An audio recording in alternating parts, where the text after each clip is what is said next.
Joined by Newsnation national security contributor Tracy Walder. Paul Rieckhoff is here, founder of American Veterans for Ukraine, Independent Veterans of America. And we also have retired four-star Army General Wesley Clark, of course, the former NATO Supreme Allied Commander. So there's a lot to get to. Tracy, you have the intelligence backgrounds, FBI, CIA. So let me actually start with you, because I think, for us lay people who are looking at this, my goodness, what on earth? I mean, is this something we can do, or is this Israel's just... on another level when it comes to things like this? The Mossad tends to be one of the intelligence services that does a lot of these very, very targeted attacks. And a lot of people ask me if I was surprised by this. Yeah. I am surprised by the remote kinetic nature of this. This is definitely different. But really, they have a long history of these very precision type of attacks. So the fact that they did this in this precise of a manner, in my opinion, is not surprising. And this is going to have both physical and massive psychological impact to Hezbollah as a group. What about the timing and the message, General Clark, that's sent by something like this, back-to-back days? Well, I think it shows Israelis' power. I think it does obviously discombobulate Hezbollah and Lebanon as a whole. And it warns others in the region that Israel has an unconventional and a strong reach. But it's also got to be set off against President Netanyahu's pledge to get the settlers back into northern Israel. And so it could be the first of three steps. First, do this, expect Hezbollah to retaliate, use that as the provocation you need then to really launch a major effort into southern Lebanon to clear out Hezbollah. Paul, what do you make of it?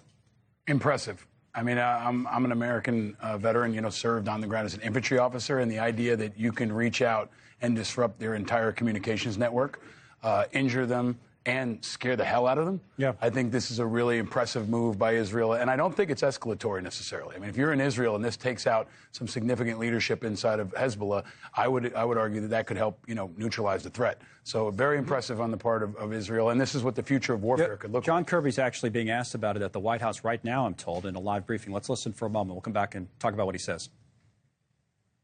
We're behind all this. Nothing more to share. The Israeli defense minister said today that this is a new era of the war.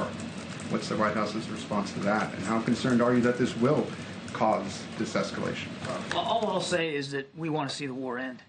And everything we've been doing since the beginning has been designed to prevent the conflict from escalating.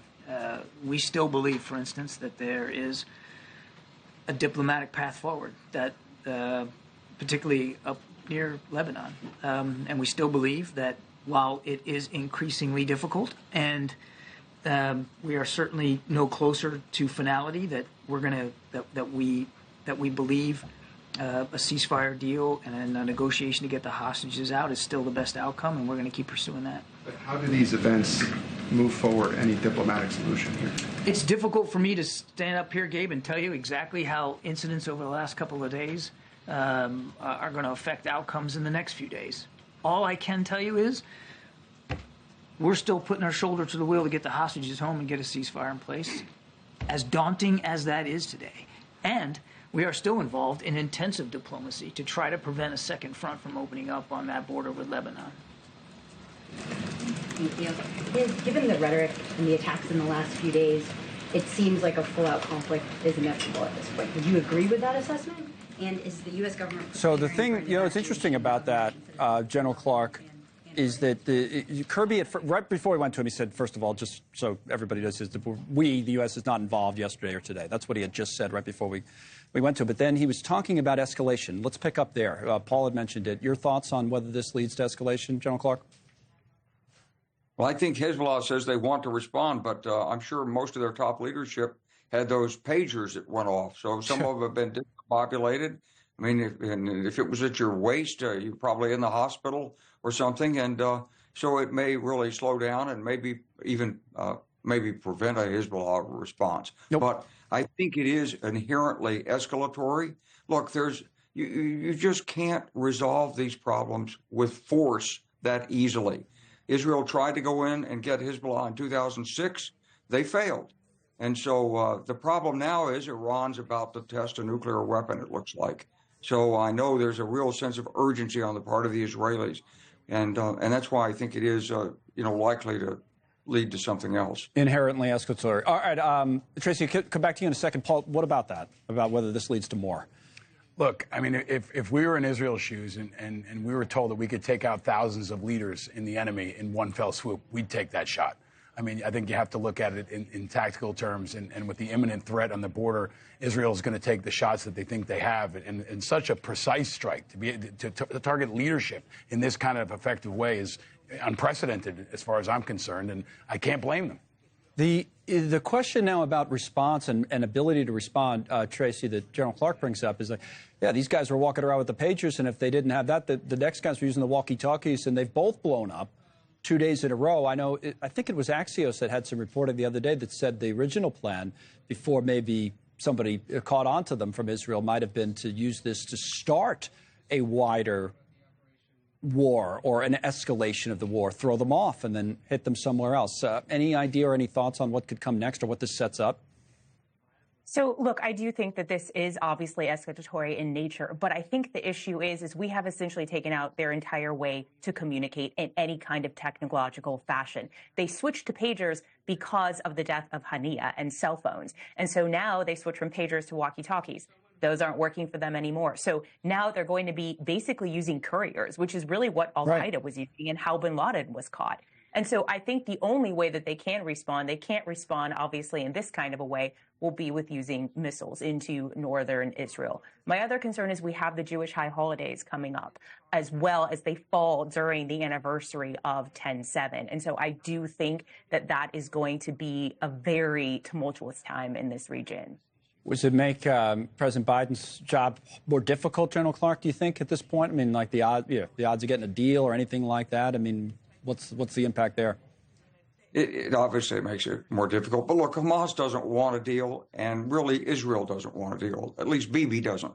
Bibi wants some way to go after Hezbollah, right? And maybe Iran. And Hamas knows that if it can't bring Iran into the war, it doesn't ultimately stand much of a chance in Gaza. So both sides are picking apart the president's efforts to get a ceasefire. They're trying to do it in a way that blames the other side.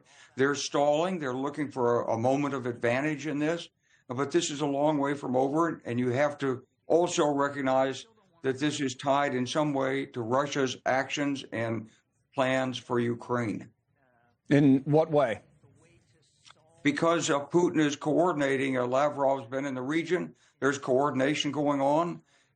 Look, there's political implications to this. If Iran does a nuclear test before the U.S. presidential election, what do you think the impact of that would be on the Democrats and the policy of trying to contain escalation and say we're managing things, and then Trump charging we're about to go to World War III, and now there's a nuclear explosion.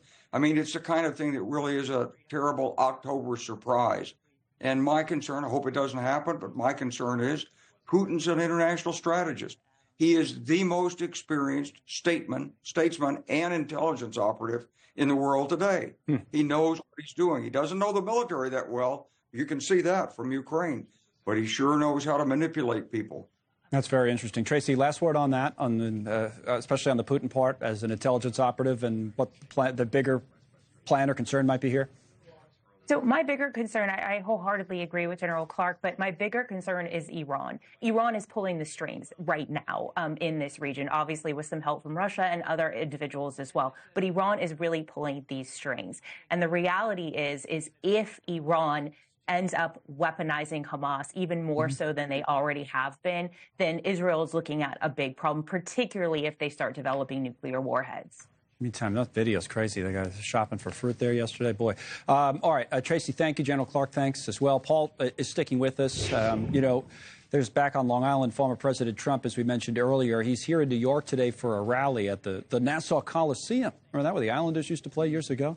Tight security expected, especially after the apparent assassination attempt, the second one on Trump this past Sunday. Now, in that case, the arrest of the suspect, the guy, there he is with his shirt up over his head, Ryan Routh, who tried to organize a fighting force to help Ukraine in its war against Russia, now apparently has some concern it could impact support for the Ukrainian war effort. Paul, as I mentioned at the top of our original discussion, who tried to organize a fighting force to help Ukraine in its war against Russia, now apparently has some concern it could impact support for the Ukrainian war effort. Paul, as I mentioned at the top of our original discussion, as a group now, your new group is called American Veterans for Ukraine, right? So this issue of, there's an article here I could bring up, I think it's, what is it, Politico, where they mentioned this. Vets helping Ukraine worry the assassination attempt suspect will hurt their cause, this guy Routh.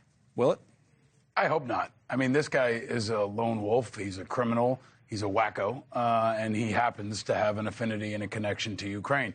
I mean, painting him with all the other American veterans who've served in Ukraine, the humanitarians who are there now, is really like painting, a single veteran who commits a crime against all veterans in America. I mean, this is not a monolith, and wars tend to attract all kinds: criminals, profiteers, whack jobs who go there for a lot of different reasons. And I think that connection to Ukraine is just one part of his profile. The bigger issue is, how does a security failure happen? How does a second security failure happen? And who else is out there? Because there's no shortage of people who hate Donald Trump. Right. There's a lot of reasons why they hate them, and how is the Secret Service going to protect him and Kamala Harris in what's likely to be very dangerous days ahead? Yeah, she was asked about it yesterday. Says she feels safe. You know, what did you make of the way this second one was handled? They said no clear line of sight.